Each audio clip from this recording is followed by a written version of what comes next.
नमस्कार मित्रांनो, आज आपण पाहणार आहोत की रिलेमध्ये क्लिक आवाज असा काय येतो. तुम्ही कधी पाहिलंय का? रिले हा काय आहे तर एक इलेक्ट्रोमॅग्नेटिक स्विच आहे.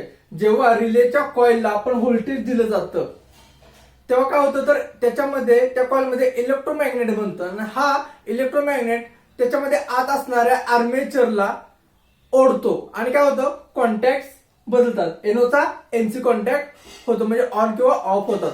हा आर्मेचर हलताना मेटल कॉन्टॅक्टला आपटतात त्यामुळे काय होतं क्लिक असा आवाज येतो. जेव्हा कॉइल व्होल्टेज काढून घेते तेव्हा काय होतं ते स्प्रिंग आर्मेचर त्याला परत मागे आणतं आणि तेव्हा पुन्हा क्लिक असा आवाज येतो. म्हणजे तुमच्या लक्षात येते का तर क्लिक आवाज येतो म्हणजे काय होतं तर रिले काम करत आहे. पण जर रिलेचा क्लिक असा आवाज येतो पण लोड चालू होत नसेल तर त्या कंडिशनला काय आहे तर रिलेचे जे कॉन्टॅक्ट असतात ते काय होतात तर बंद झालेले असतात किंवा स्टक झालेले असतात किंवा खराब सुद्धा झालेले असू शकतात.